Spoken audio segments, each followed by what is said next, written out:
Hi, welcome to Tiger Broadcast. I'm Tessa Shrout. And I'm Veronica Gallardo. Halloween may be over, but there's a certain couple who owns a piece of it close to home. In this edition, we'll take a look at how they help the community have a good time. We'll also see how some families stick together even through the toughest times. And we'll get a behind-the-scenes look at what it takes to put the winter musical together. All this and more on this edition of Tiger Broadcast.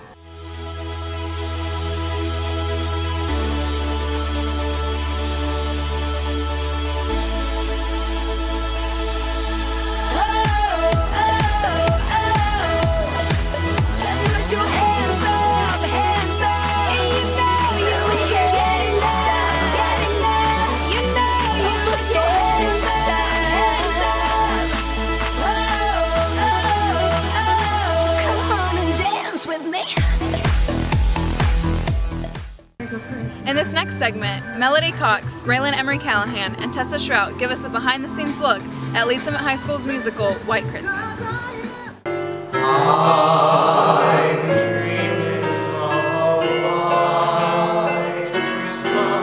There's so much that goes into this that a lot of people don't realize. We had almost 3 months of rehearsal now to get to the point that we're at.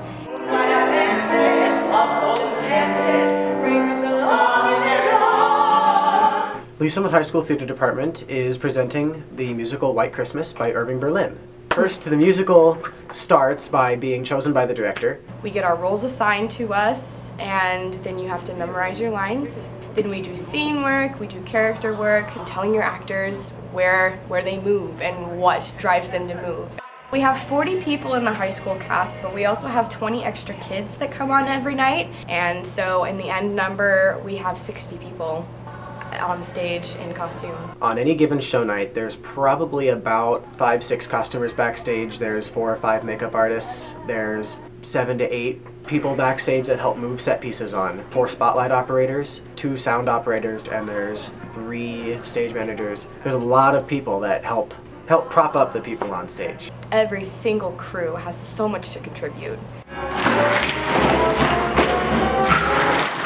We're all one big family. And that's really the best way to put it. We can go off stage laughing, but still know when to turn our game on. And the actors have to work with the technicians or the show falls apart. It's really gratifying. To be finally standing on stage, and I couldn't even care if there's an audience, because I know that something that I've done and something that I've helped other people do is successful, and it's on stage, and it's actually being done. I think it's an amazing thing that we can come together and create a show like that. On a recent trip to Springfield, Tiger Broadcast got the chance to meet a couple with a very interesting business. Gretchen Shackelford and Jake Nipper give us their amazing story.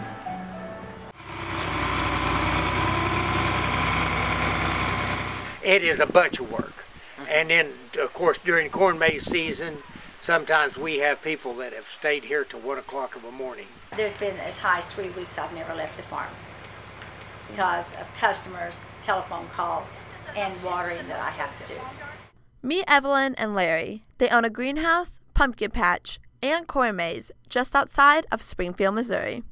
We open up at 10, and then by the time he can get everybody out of the corn maze and one thing and another, it may be 12:30 before we can get in the house. Then you got to be back up the next morning to get the maze cleaned up. So getting it cleaned up, getting things straightened back up, ready for the next day's business is usually a chore.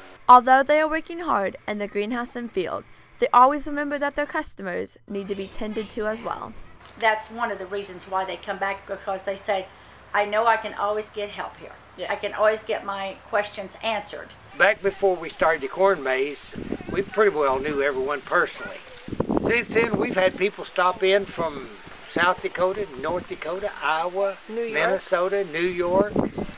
We've met lots of interesting people. As far as I'm concerned, we are friendly people. We have as much fun with them coming out to us as they have here. When the customers are finally taken care of and business slows down, the shock of completing another season finally sets in.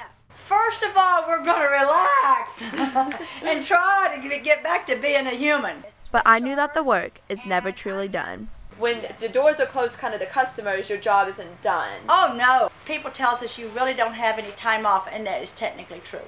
We've always got something to do, and and to work on. And in this way, the Hampton Farm will always have its engine running, ready for any customer that comes its way. Reporting for Tiger Broadcast, this is Gretchen Shackelford. Every family has their struggles. Whether it's big or small, this next family has learned to overcome whatever life throws at them. Cassidy Starrett shares their heart-pounding journey. Stop. Oh my God. Yeah, he's definitely my best friend because we have to live with each other and we know more about each other than anybody else. We have a close relationship because we've always been close since day one. We get along pretty well because we're brothers and we've always been together. Lee Summit High School sophomore Connor Gibson, as you can see, is attached to his brother. The glue that continues to keep them together is their love for baseball. You just have a passion for it. It's unexplainable. Our family loves baseball because we've played it forever, and that's what our grandparents used to play and our great-grandparents. Our whole family loves baseball. We can't get enough. But one looming error has popped up that has kept Connor's brother from doing what he loves. My brother has a heart condition. The doctors told him that he could not play baseball anymore, and it sucked. I felt horrible because I could still play baseball, and I felt selfish. Carson's a cool kid. He's got a great attitude. He's always positive. He's gone through a lot, and he has his moments where he has a hard time, but he always has his head on straight. He was a very good baseball player, and I feel like he had potential. And if I could, I would take it for him to give him my healthy heart just so he could play more baseball. I wanted to fix it and make everything better, and it's out of my control, obviously, and so that's frustrating. Not only is the family worried about Carson, but there's somebody else benched in the dugout. My mom's name is Casey. She has the heart problem. She's the strongest woman I've ever known. She's been through everything. At the time, I was mostly just frustrated that I was limited. Even though they have their daily struggles, their love for each other is a grand slam. Yeah, we always stick together no matter whatever happens. I think it's made us stronger. I think it's pulled us all together. Our family is always there for each other through thick and thin. It's all we have. I mean, friends, we have close friends, but the family is always going to be there for you. Reporting for Tiger Broadcast, this is Cassidy Starrett. Let's go. Now let's hand it off to our sports staff. Hello, and welcome to this last edition of Tiger Sports for the year 2013. Time really has gone by. Yeah, it really did. And for this special occasion, we're going to introduce our entire sports team. I'm Taylor Gilkey. I'm Andrew Balanick. I'm Clint McElwain. I'm Cammy Metcalf. And I'm Eric Graves. And this is Tiger Sports. Yeah. Tigers.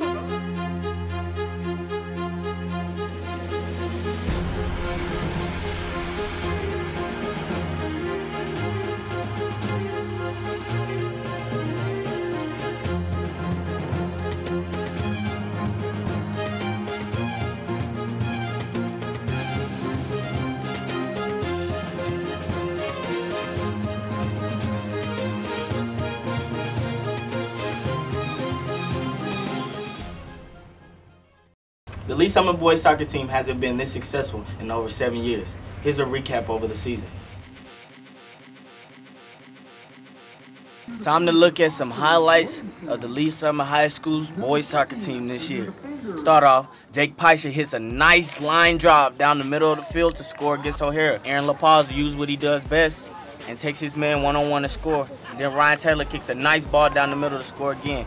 This was one of the top plays. Aaron LaPaz used his veteran move to score on O'Hara once again. Tigers beat O'Hara 10-0. Aaron LaPaz PK kicks to tie it up 1-1 with Ray Peck, then comes down in sudden death to win the match for his team. Tigers beat Ray Peck 2-1. Number 8, Blake Lyons sends a nice pass to Dalton Souter for an easy goal against Liberty. Liberty up 2-1. Dalton Souter sends a nice pass over to Blake Lyons, and he finishes it for a Tiger score. Aaron LaPaz finds another goal, but the point is taken away. Liberty wins 3-2. Congrats to the Tiger soccer team that had a great year, going 14-7 and winning districts. I'm your reporter, Cayman Metcalf. Sticking with the same theme, tennis also had an accomplished season. Let's take a look. This season, the Lady Tiger tennis team earned an overall record of 7-7. Their 2-3 conference record led them to a 4th spot in conference. Highlights of this year included 2nd place in the LSR7 tourney and 3rd place at Guilfoyle.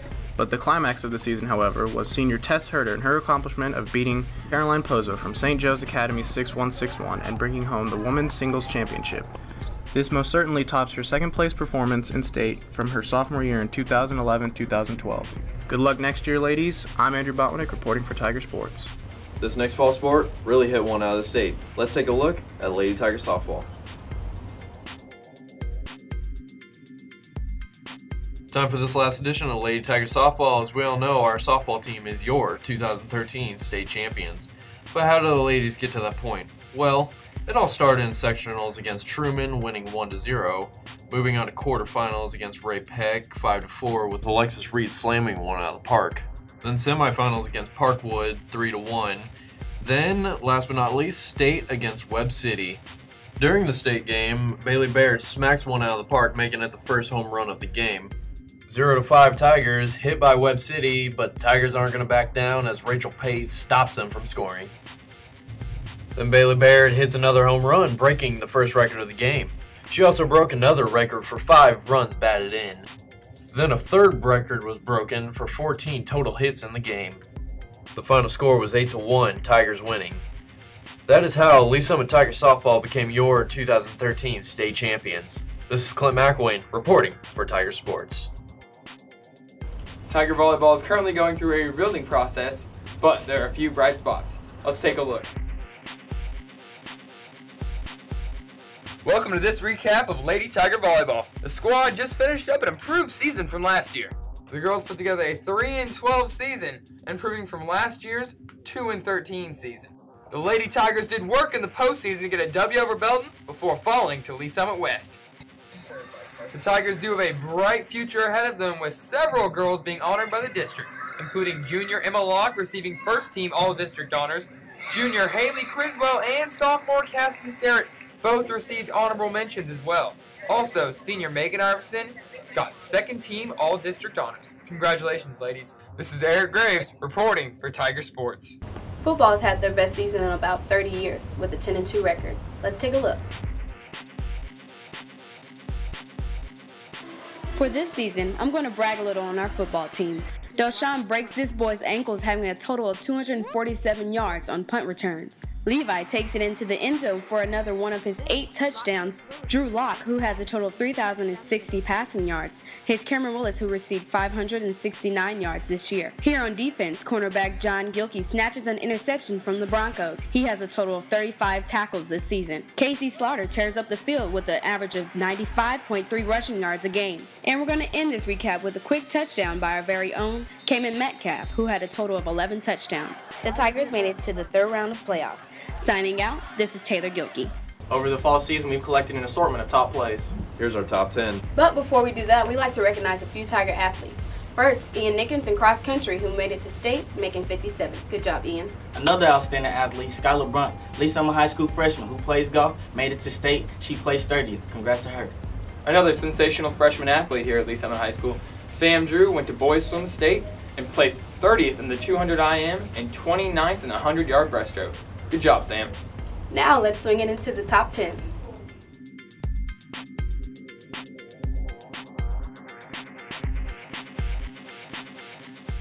Starting out our top 10, we have pregame powder, which may have helped the Tigers to the best season in 30 years, finishing strong at 10-2.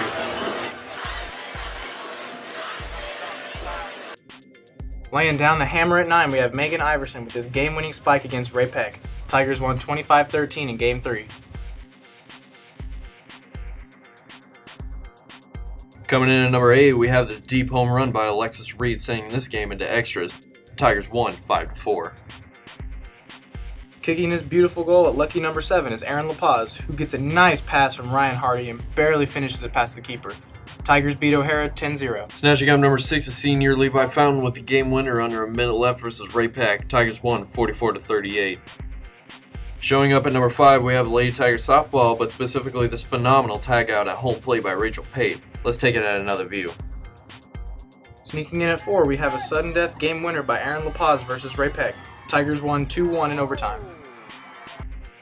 Scoring in at number 3 is the impressive season of Tiger Soccer, winning districts 1-0 against North. Coming in at number 2, we have Tess Herter winning state in the Women's Singles Championship 6-1, 6-0. Rounding out our top 10 at 1 is junior Bailey Baird, breaking 2 state records including these 2 home runs and her 5 runs batted in, leading her team to the state title. Signing off for our top 10, I'm Clint McElwain. And I'm Andrew Botwinick. Signing off for the sports team, I'm Taylor Gilkey. Have a great year.